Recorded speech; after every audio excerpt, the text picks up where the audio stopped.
Welcome to another edition of Drugs, Crime, and Politics, brought to you by the Drug Policy Forum of Texas. Good evening. I'm your host, Buford Terrell. With me, as usual, is my companion, Clay Jones. Good evening, Clay. And we're going to be joined later in the evening by our transcontinental traveler and roving correspondent, Dean Becker.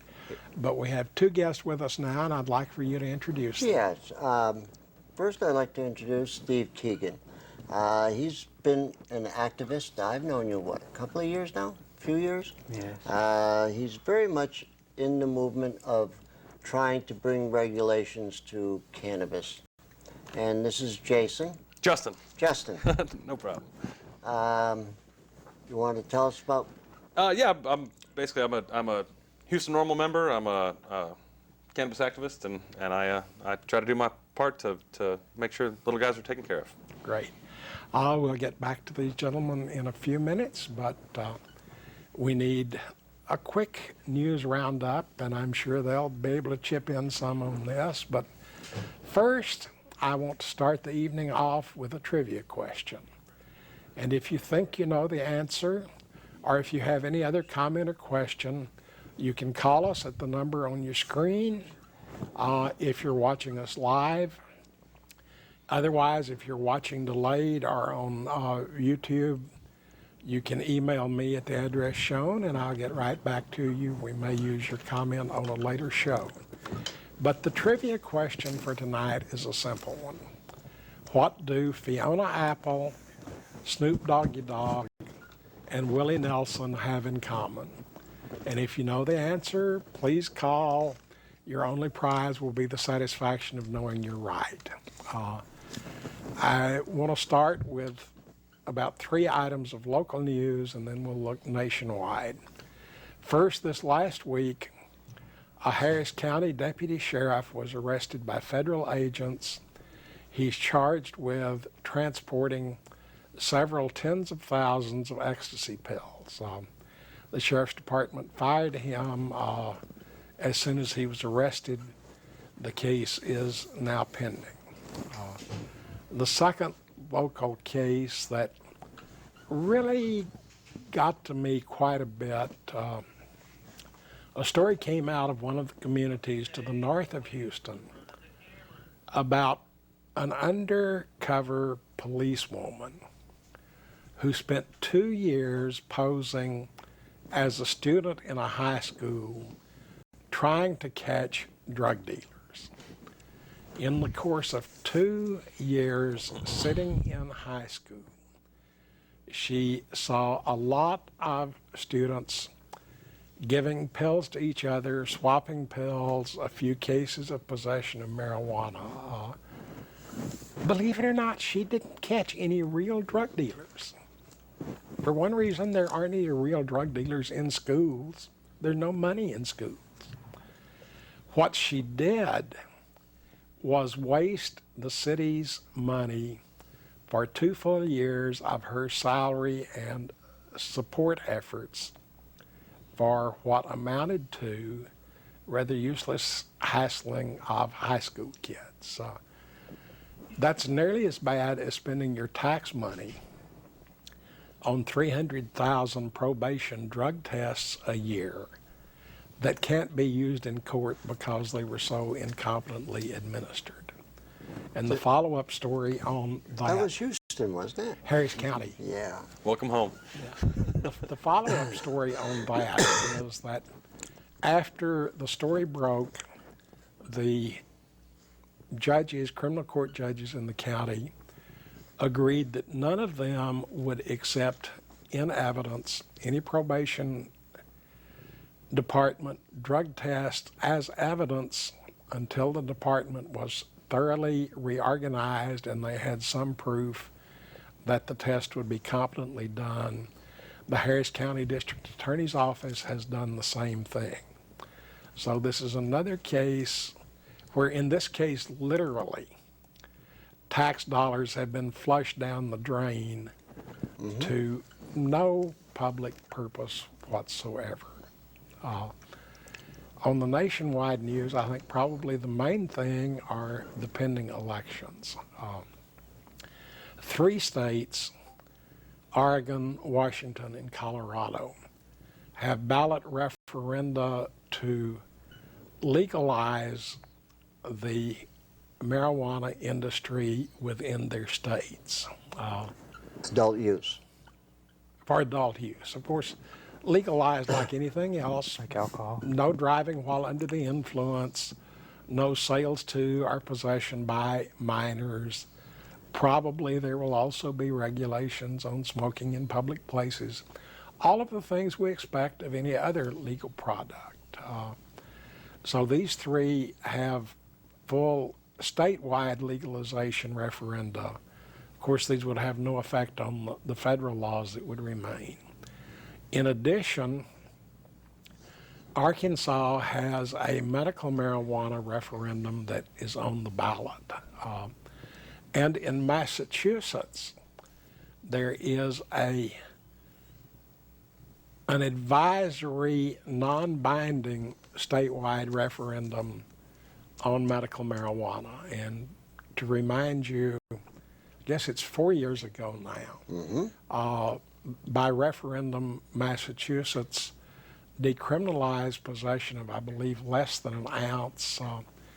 And in that case, they specified in the law that for someone possessing a personal use, the police could issue a citation. If the person were convicted, there would be a fine of no more than $100, no criminal record. And further, it forbade the police from requesting or demanding identification from anyone they stopped. One policeman griped that that meant someone could tell us he was Mickey Mouse from one Disneyland way, and we would have no option but to take that as the truth. So we'll see what happens with medical marijuana there. Now, the interesting thing about these referenda, and it first caught my eye on the Massachusetts one. The pro-medical marijuana people have over $500,000, $600,000, $700,000 to spend on advertising and publicity and campaigning to get the referendum passed. The opposition forces, which consist of really a few individual police officers and police chief, claim to have $600 or $700 to spend on the election. We see the same sorts of things happening in Colorado. I believe the pro-legalization forces have somewhere between $500,000 and $1 million to spend, and they've have over 10 times as much money as the anti. Yeah, they said that most of that money that's the anti-marijuana movement is coming from Drug-Free America out of Florida. Yeah, that's the Simplers group. Yes, the ones that got in trouble for torturing children? The ones that gave the whole concept of rehab a bad name. And I understand in Washington as well that the fundraising has been predominantly on the pro side. Yeah, 502 looks like it's really going to go somewhere, along with Colorado 62. Yeah, so anyway, those are a few things to watch for in November. Yeah, but you know, now you get into what states are doing, like Arizona with the DUI. If you got a card and you're stopped, they're going to give you a ticket for DUI. Well, so far that is one sheriff or police chief, or one prosecuting attorney, I'm sorry, that has said that they will give a DUI to any driver who possesses a medical marijuana card because their state statute holds a driver to be impaired if there is any trace of an active metabolite in his blood anywhere. Of course, they're still making a big leap from having a card to having smoked marijuana. Well, if it becomes probable cause to test, I guess. No, it's not probable cause to test. It just becomes a DUI? It becomes a DUI, and the only thing they claim they have to prove is that you have a card. I No. don't think that one's going to stand up when it gets to court. Now, would you be required to show a card, I guess, if requested? I mean, is it like a driver's license where they could arrest you for not showing it? You know, I mean, because if you just refuse to see, show your card. The thing is, in most of the other medical marijuana states, if you show your card, then they have to prove actual impairment, just as if you had a prescription and were taking Oxycontin. Seems reasonable. Yeah. I hate to say it, but somebody taking Oxycontin is a hell of a lot more impaired than I am, even after I just smoked a bone. Well, you know, we could spend about a dozen programs looking into this, but I will say that looking at the science of it, and there have been by now tens or possibly even 100 studies of actual tested conditions where people have ingested marijuana, done driving in simulators or on test tracks out of actual traffic, and they perform at least as well as sober drivers. Yes. Now, the downside to it is there's one condition in which smoking marijuana can make someone a much worse and dangerous driver. Yes. And this is that marijuana, like many other drugs, potentiates the effect of alcohol, so that someone that's had 3 or 4 beers would not meet the legal test for driving while intoxicated based simply on blood alcohol level. If they've also smoked a joint, It intensifies. would probably be more impaired than otherwise. I've long thought that part of the reason why police are never ones to really stand behind the cause is that there's very few ways on the side of the road to test for impairment for cannabis. And the only ways to do it really are swabs, blood tests, things like that, where you get days and days and days of history. I'm sorry, that's wrong. Is that right? And this has been shown by tests primarily in the workplace. And it's very easy right now to develop, and there are several on the market, computerized reflex agility and attention test that in a little hand-sized computerized device can test whether the person is impaired. By motor skill? By motor skill and reflex time. Really? In Okay. fact, some places have actually installed these in time clocks and use that instead of urine tests. I'm for it. Okay. I haven't heard that at all. Actually, Yeah. that's impressive. And if they have portable breathalyzers, like some of the police cars now do, they could certainly have this kind of device as well. So, well, anything else you want to add about? Yeah, I want to tell people that South America, I've been saying a lot of our future depends upon what happens in South America this coming year. The South Americans, Central Americans have been voicing their objections to the interdiction processes we have down there, and Bogota, Colombia has just opened up, or is opening up, injection centers so that to get the drug addicts away from the organized crime and Well, I understand it's a little bit broader than that. It's still in front of the Colombian government, but with the way that country's structured, since the government is presenting it to the parliament, it's almost guaranteed to pass. But it will provide for dispensing by medical prescription of any addictive drug to someone who is known to be an addict. It's not simply injection sites. It's dispensation through the pharmacy system. Treatment, I guess. Then you have British Columbia, Canada. They're doing a ballot referendum. The Canadian government, the federal, is being a little hard-cased on cannabis, and they're doing a ballot referendum for decriminalization. Well, now, Canada is unusual in that it's a true federal system, like what a lot of people erroneously think the United States is, Thank you. in that the provinces in Canada have virtually full autonomy to write all of their own laws, with a few exceptions. The federal, in effect, Bill of Rights is binding on them. But British Columbia can, if they pass this, fully legalize marijuana, and the federal Canadian government can do nothing about it. Right. It's not like the very limited kind of states' powers that we see in the United States. Oh, let's see. Well, one other thing.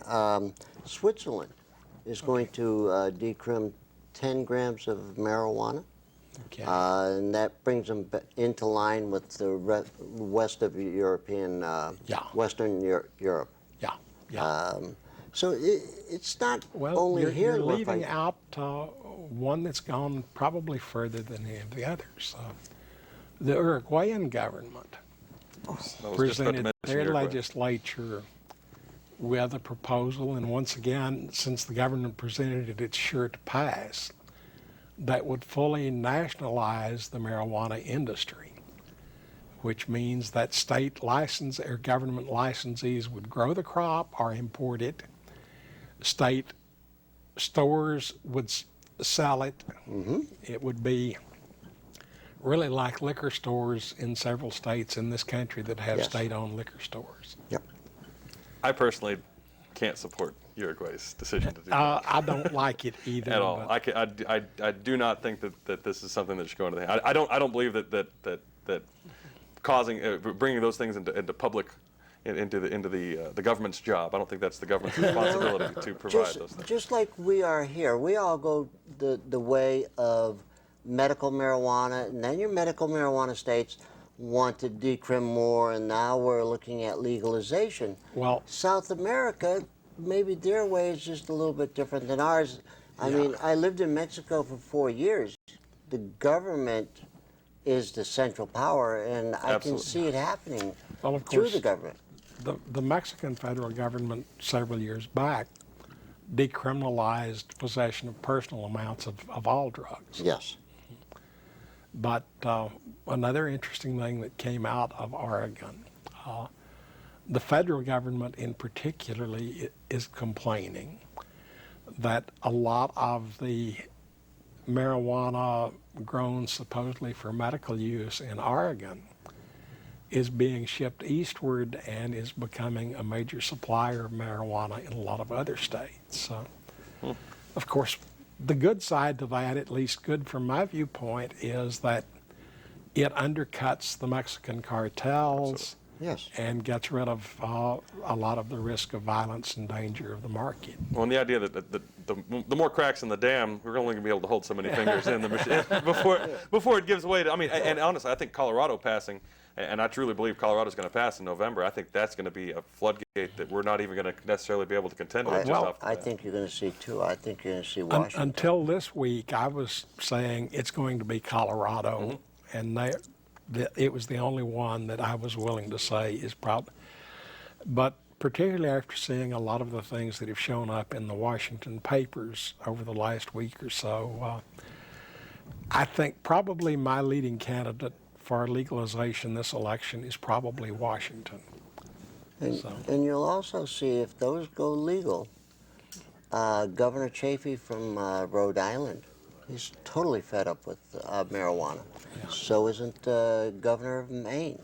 I wouldn't be a bit surprised to see those two states flip on a voice vote. Yeah.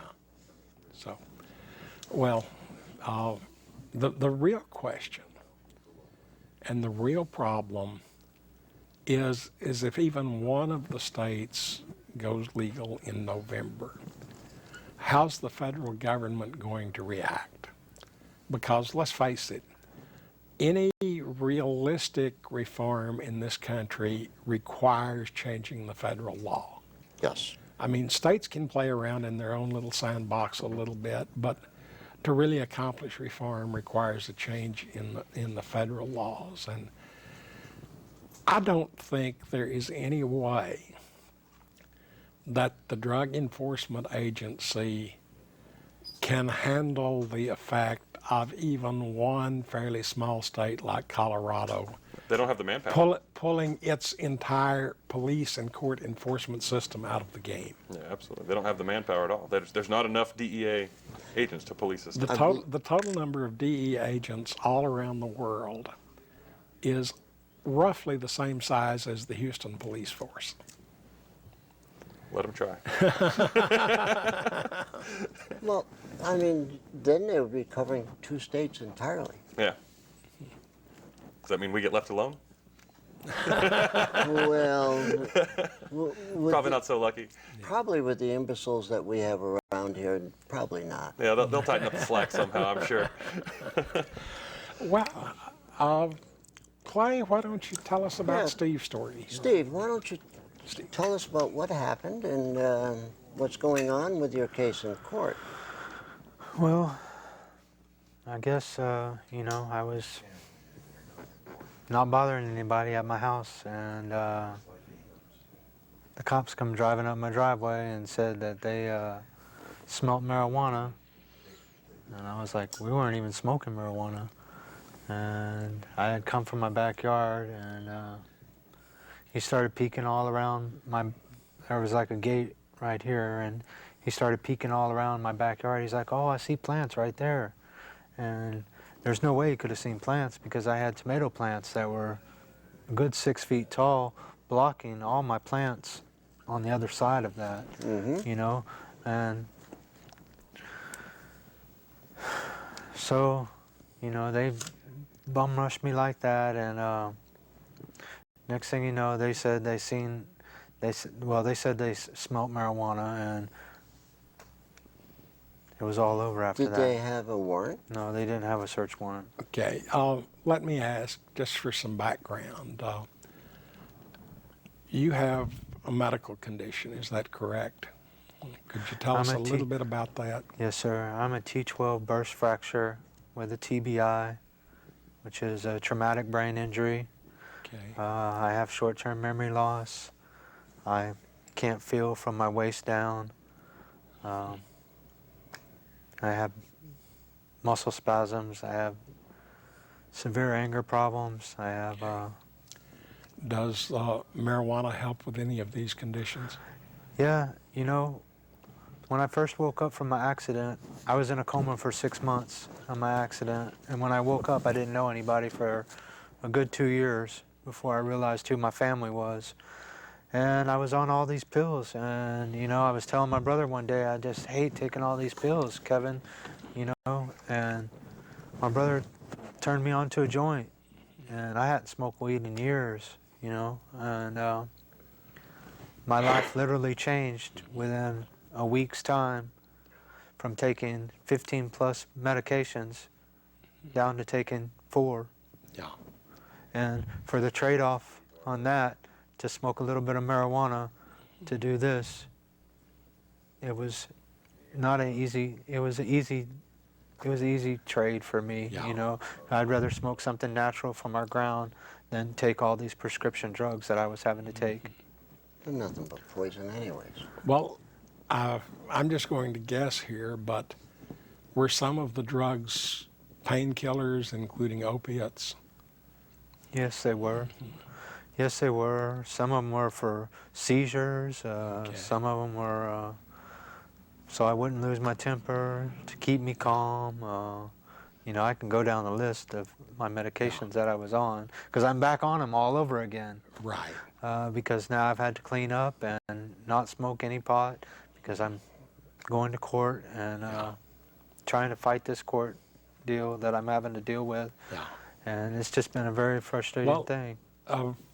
For the audience, if you go to court and are convicted, what kind of penalty are you looking at? Well, last month I was looking at 25 years. Yeah. This past month, they offered me 10 years. Okay. And that's where we're at right now. Is this a state charge or a federal charge? It's a state charge. State charge. Okay. And Justin, you've gotten into this. I as have. well, I'm knee deep, I think. Okay. Steve and I met on Facebook. I've got a group I started called Texans for Medical Marijuana, and basically just a group for advocates, not necessarily for smokers and stoners, just for anybody who supports the cause, from caregivers to just everyday people. Yeah. And Steve and I met, and we kind of became buddies online, and then I saw him disappear. Okay. Didn't hear from him for a few months, and ever since he came back, we decided that this isn't something we can all sit down and just wait for the court to figure out what they're going to do with Stephen. I mean, we can't trust them. The original charge was 25 years to 99. Yeah. I mean, How much it's a did ridiculous charge. they caught you with plants? Did it have bud? They caught me with 18 plants. None of them were budding. They were in 3 different stages. So they got you for the leaf.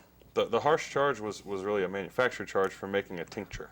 Yeah, that Okay. was my most. So they gave 25 years because that's rather than taking a legal substance like alcohol and taking a substance that would never hold the charge that way.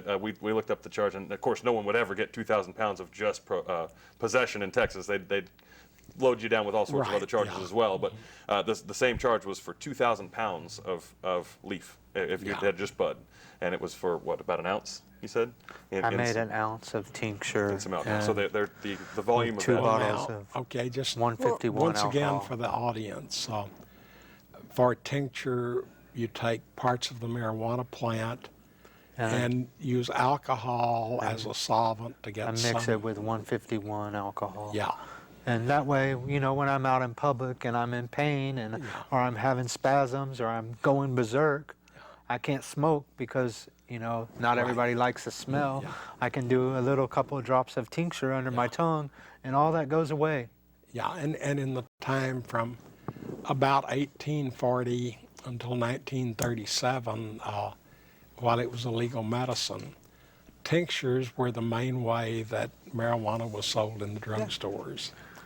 And Yes, that's eliminates the problems with smoking, eliminates the problems with with smells and, Well, and things on like the other hand, it creates another major problem in that it's very, very hard to figure out and adjust the dosage anytime you take cannabis orally instead of inhale it. well, I have been doing it so long.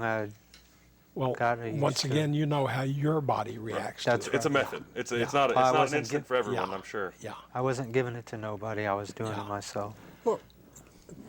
Today I see a lot of people using those cigarettes, vaporizers. Yeah. How that would be the same thing? No, they're using oil in the vaporizers, I believe. Well, the thing about vaporizers, though, when you're not actually burning it, so there's no smoke, but the problem is most of the vaporizers are still rather big and bulky, and they're a certain giveaway to any casual policeman watching. They're probably the most effective means of getting a medical dose. Yes. that's Yeah, you don't burn up the available nowadays. CBDs and Yeah. some of the healing cannabinoids that are Yeah. that are involved, like you So, would with smoking a joint or Yeah. bong or something.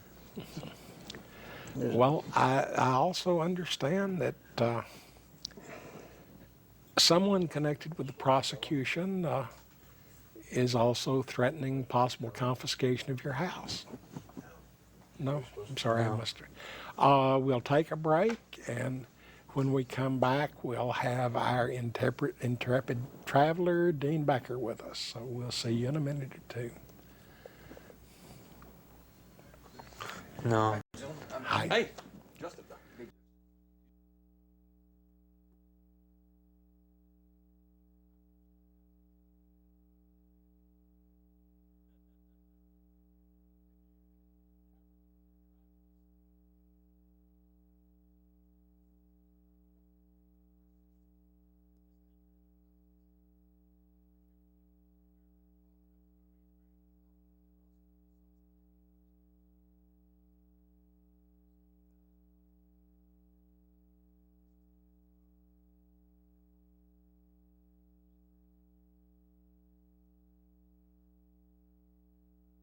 Bye. Be heard. Welcome back to Drugs, Crime, and Politics. We've been joined by Dean Becker, the host of the Drug Truth Network, with his 2 programs on Pacifica Radio, as well as syndicated in many other places. Dean has just spent 32 days traveling with the Caravan for Peace from San Francisco to the East Coast and then back to Washington. And before you get too uppity about this feat, Dean, All right. I want to point out that you're not the first member of LEAP to travel transcontinental to bring home the bad news about the drug wars.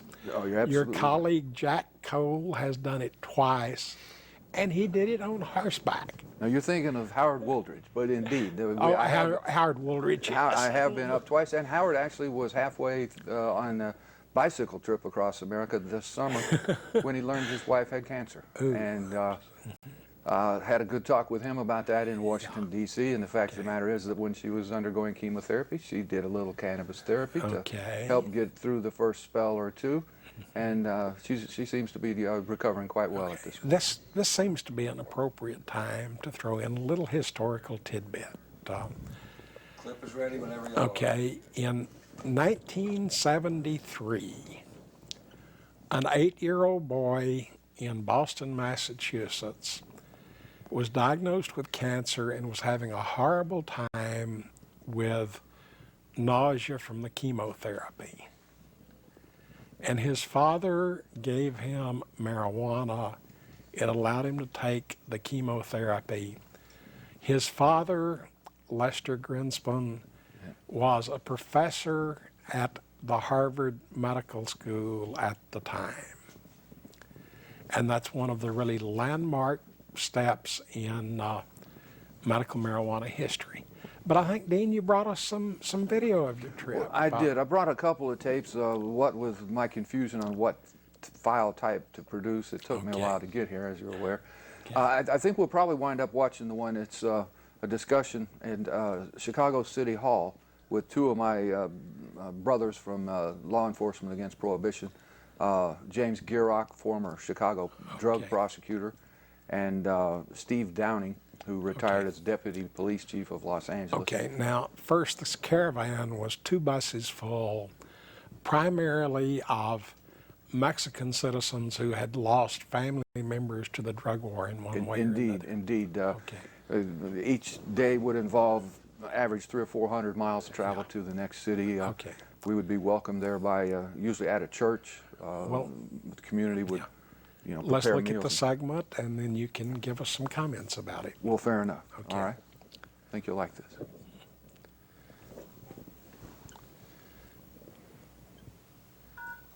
Can we turn it up? We are here to welcome the Caravan for Peace with dignity and justice to Chicago. We are here to welcome Javier Cecilia, who lost his son in the war on drugs in Mexico, along with 60,000 other people who have lost their lives in this insane prohibition, which has taken over Mexico, taken over the United States and the world. We are here to call for an end to the war on drugs, which is public enemy number 1. The most effective way to put more drugs, uncontrolled and unregulated everywhere. We assemble here in the home of Al Capone, the capital of prohibition for the United States. We are now replicating what we once did with alcohol, and it's causing the same problem. Instead of hanging off of Packards and shooting Tommy guns because of the prohibition of liquor, today we're hanging outside of SUVs doing drive-bys with AK-47s, killing people left and right, filling our prisons to the point where we can't pay for school, transforming the United States from the land of the free into the prison capital of the world with the highest rate of incarceration of any country in the world. Javier does not come to Chicago alone. He comes with over 100 people from Mexico who have lost members of their family in this crazy war on drugs. People who are killed horrendously, people who are missing, people decapitated, and every type of misery we can see. We will hear from Teresa in a little bit, who lost her son in the Mexican war on drugs. But this call for an end to the war on drugs, for an end to the assault weapons, for the return of peace in our communities is not supported by radicals and drug users. Drugs are bad, but the war on drugs is worse. The war on drugs makes dangerous substances uncontrolled and unregulated, because the irony of prohibition is that when you prohibit something, you give up the right to control and regulate it. Now, today we have with us the former deputy chief of Los Angeles, who for 20 years was the head of the drug enforcement the narcotics unit of the Los Angeles Police Department. His name is Steve Downing. He is a board member of Law Enforcement Against Prohibition. And at this time, it's my privilege to introduce to you Steve Downing. Welcome, Steve.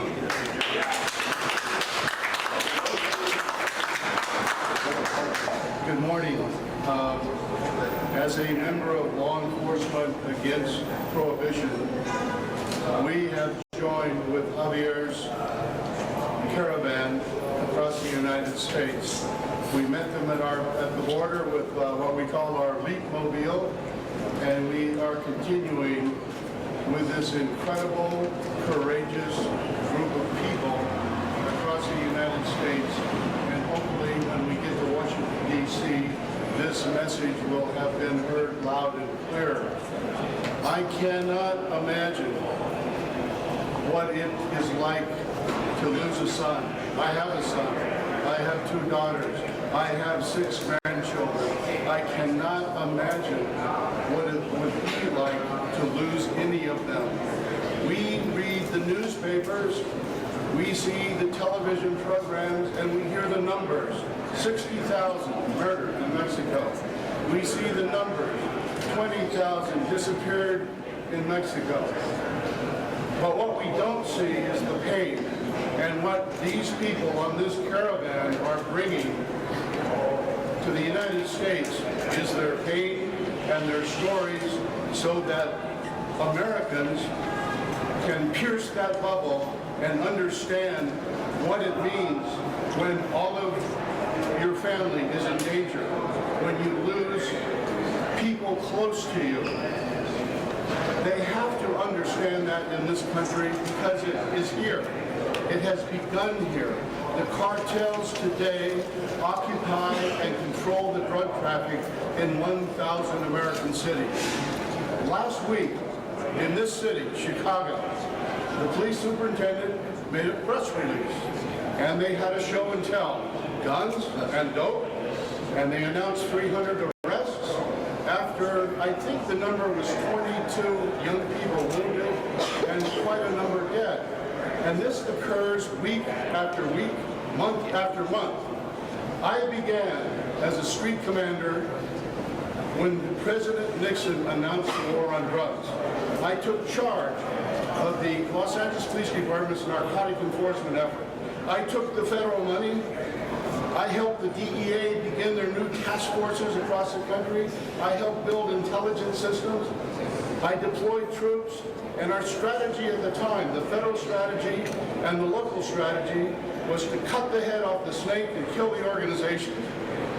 It was to reduce the flow of drugs into this country, and it was to reduce drug addiction. And so I had show and tells weekly and monthly, just like they had here in Chicago last week. And I started with a couple of kilos and a few handguns and maybe a couple of $1,000 put on the table. And I bragged about those maybe 5 or 10 arrests. A few months later, 2 or 3 kilos, maybe $10,000. Today, it's warehouses full of narcotics. It's pallets stacked with millions of dollars in cash. And it's tens of thousands of war-level weapons. Every single metric used to measure success in the war on drugs is an indication of its failure, of its total failure. We have been at it for 40 years, and all we have done is increase the violence and the crime in this country. So I say to you, anyone who supports the war on drugs, anyone who supports the continued prohibition in this country does not support public safety. If you support the war on drugs, you do not support public safety. We need to dry up the cartels. We tried to cut the head off the snake, but we discovered it was not a snake. My analogy is we are dealing with starfish. You cut them in half and you got 2. You cut them in quarters, you got 8 and 16. Because this money is so great, they always fill the vacuum. You will never start an end to this war until you remove the nutrient from the starfish. And the nutrient for the cartels and the street gangs is money. And so the government needs to take charge of that market and regulate and control that market, eliminate the black market. You have never heard of someone pushing Jack Daniels on a school ground because alcohol is regulated and controlled. You have never heard of Coors and Miller distributors shooting it out on the street because if they have a territorial dispute, they go to court. My last word, pass the message of pain that is being brought to the United States by this caravan and recognize that if anyone in a leadership position supports the drug on war, the war on drugs, if anybody in a leadership position supports the war on drugs, they do not support public safety. Thank you. As further information on my background, in the 1970s, I was a drug prosecutor in Chicago. I was a homicide prosecutor at 26 in California. At that time, the war on drugs was just being declared by President Nixon in 1971. At the time that I prosecuted drug cases in Chicago, the best heroin you could get was 2% pure. Jump forward 40 years. The war on drugs has now put 90% pure heroin, which can be bought on the west side of the city of Chicago for nickel bags and dime bags. I come from a southwestern suburban, well-to-do area. In the high school district where the kids in my neighborhood go to school, we have heroin in the high schools. We have heroin at Richards, heroin in Andrew High School, heroin at Stanford. The war on drugs is the most effective way to put uncontrolled, unregulated drugs everywhere, including the most pernicious of them, that being heroin. You know, we said we're going to get tough, and we're not even going to allow medical marijuana for people who are sick. 17 states across the nation have done that, and they have legalized drugs for people who are sick by prescription. The Illinois General Assembly has yet to do that. But while we here in Illinois deny people medical marijuana who are sick, a Mexican drug cartel comes to 123rd and LaGrange Road in Palos Township and plants 6,000 marijuana plants in the Sneed Woods in the Cook County Forest Preserve District. How does it help our kids to put 6,000 marijuana plants right in the heart of our backyard? The same kind of a seizure happened in the McGinnis Woods. Up on the north side, again, 4,000 plants seized at one time. The point is the war on drugs doesn't accomplish its purpose of saving the kids, but in fact puts more drugs everywhere. And secondly, the war on drugs is the heart of nearly any crisis you can name that we care about and hold press conferences about. The guns, the gangs, the crime, the prisons, the taxes, the deficits, the AIDS, the inability to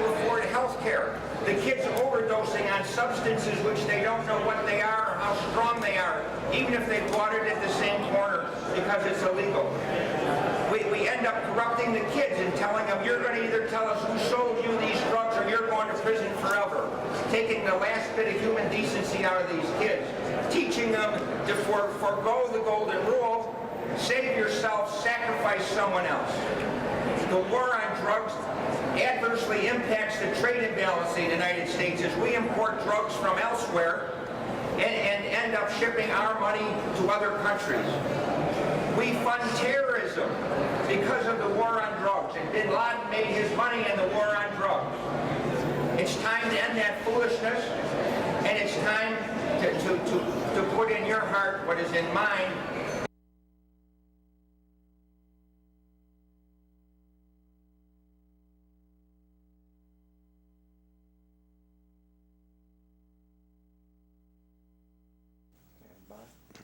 Okay, we're back with Dean Becker, who, as a member of Law Enforcement Against Prohibition, went along with the Caravan for Peace. You want to tell us a little bit about what we've been watching, Dean? Or? Well, this was an event happened in Chicago, just past the halfway point of the 7,000-mile caravan, and it was, I think, very telling that these people with the experience, Jim Gierach, I think 30 years as a prosecutor and in Chicago, and Steve Downing, I think 21, 23 years, wound up as deputy police chief of Los Angeles, that they're both standing forth boldly, calling this what it is, a scam, saying it's time to bring it to an end, that there's no justification for it. It has never done anything it was purported to do. Oh, it's done a lot. It's put about 1.5 million people in jail. It's caused I don't know how many deaths. It has effectively orphaned tens of thousands, if not hundreds of thousands of children. The only thing it hasn't done is cut down on drug use. Right, yeah. Well, yeah, since, what, 42 years ago, Nixon declared that all-out war on drugs. Yeah. It's just gone uphill and still downhill since then. There's more drugs. They're purer. They're cheaper. I don't see how the drug war is winning. If you're in government, it's winning just fine. Well, not really, but that's another story. Dean, and I asked you kind of this on the phone a couple of weeks ago, but is there one thing that happened on this caravan that really sticks out in your mind? Now that you've had a There's chance so much to think that about does. it. The most telling moments was maybe the very first day when there's two big long gates in San Diego dividing San Diego from Tijuana. They opened up the American side, let us in there, and we went over to the fence, and the people in Tijuana had a microphone, a megaphone, and they were appealing to the United States to do something about this, to help find their children or to keep the other children from being killed. And it was just a powerful moment to actually reach through and touch the fingers of the people in Tijuana and to hear these stories of horror, of madness and mayhem. And then the other was when they pulled into El Paso, Texas.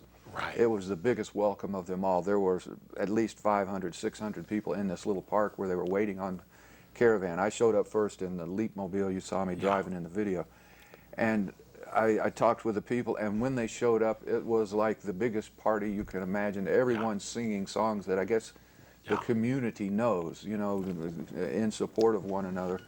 And these people in El Paso know what's going on just south of the border. And when you were there, the El Paso City Council passed a resolution. They did? Saying that the drug war should be re-examined. Right. They had to change the wording because one of the city councilmen, ironically named Dr. No, didn't want to use the language they had used because if that language is used, then someone will bring up the idea of legalizing drugs, and I don't even want that to be addressed. You know, so there's still that mindset clinging to the past. I know from an earlier clip we saw the candlelight procession here in Houston. Yes. That went from St. Stephen's Church to the Menil, the Rothko Chapel. I know that really impressed me both by the turnout and the solemnity of the proceeding and how seriously the people involved were taking it. Well, these caravanners, as we call them, they went to church at least once a day. This was part of their belief that gives them hope, that gives them the courage to do what they do. And I want to bring up this, that many of these people have spoken boldly, using their Yeah. their true names here in America. And on the prior caravans in Mexico, 3 of the people who spoke boldly on those caravans are now dead, killed by cartel members. Well, I think for one thing that's been gnawing at my mind is, have you heard anything yet about any reprisals or repercussions against the families of any of the caravanners that were still back in Mexico?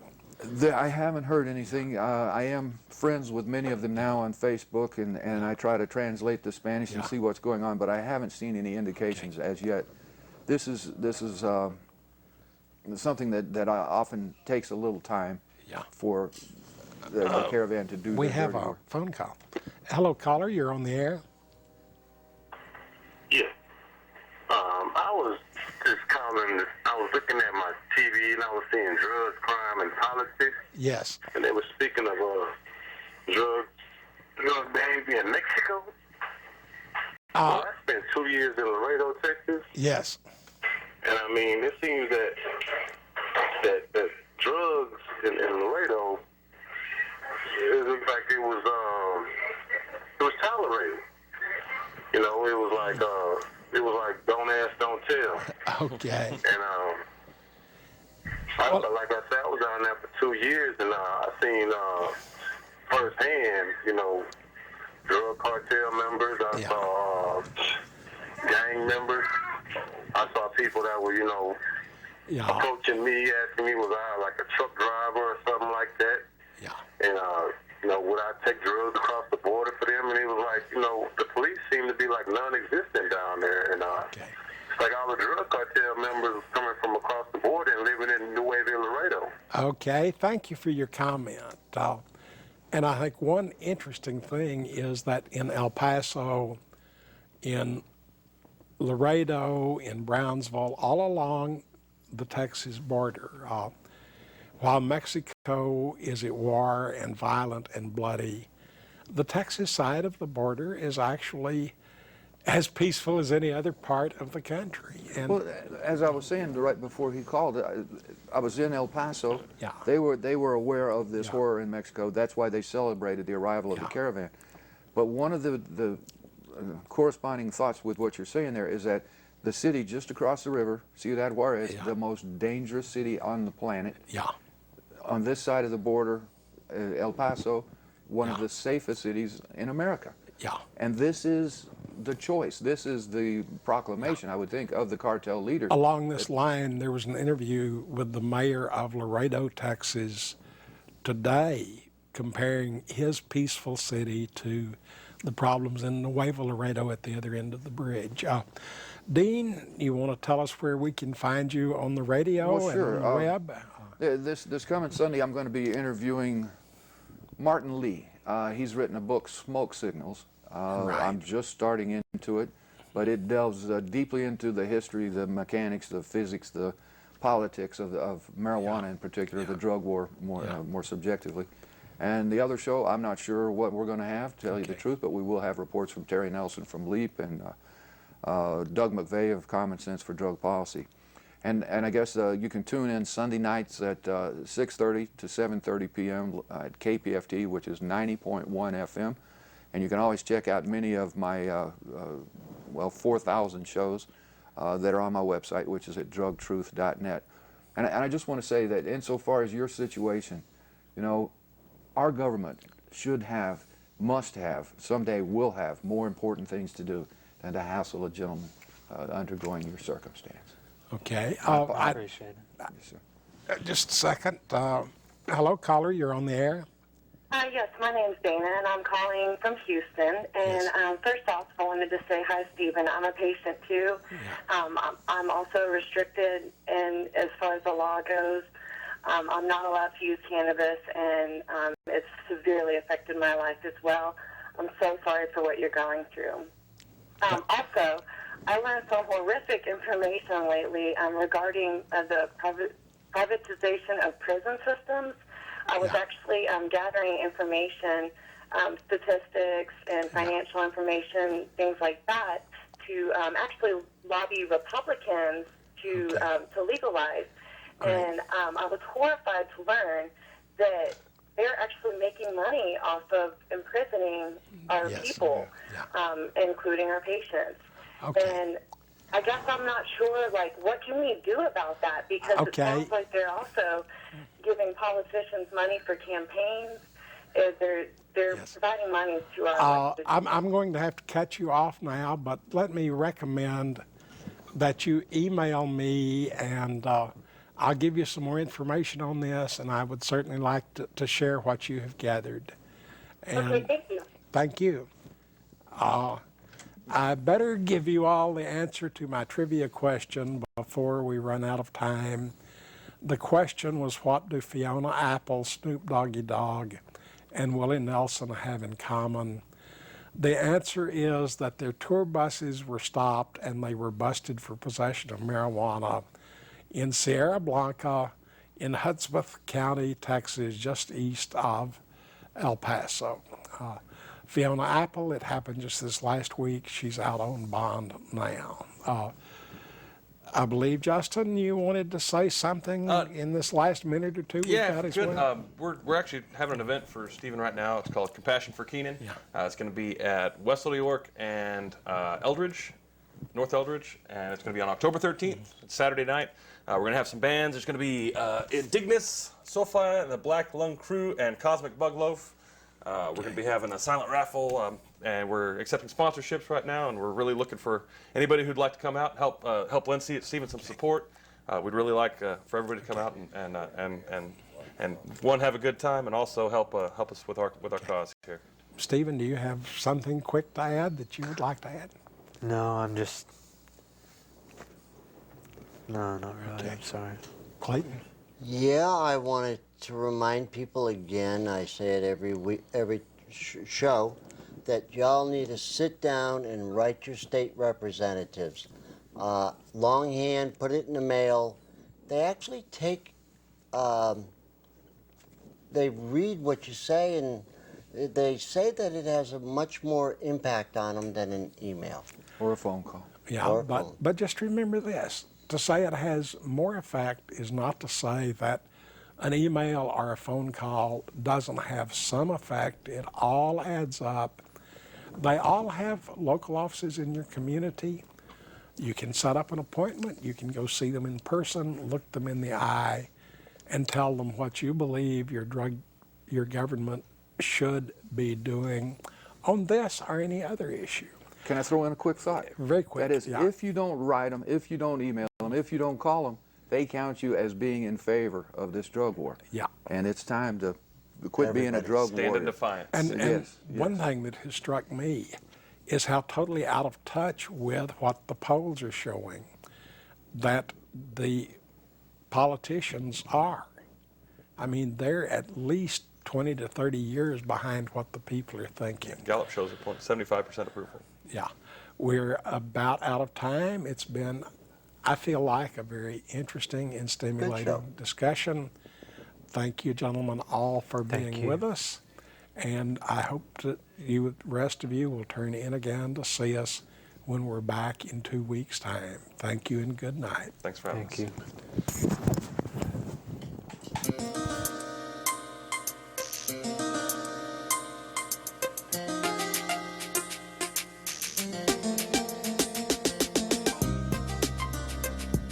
We have these private prisons that have now hired lobbyists to go get minimum mandatory review. I began to understand that the 17 or the 19-year-old kid I had in the backseat of my police car was not a criminal at all.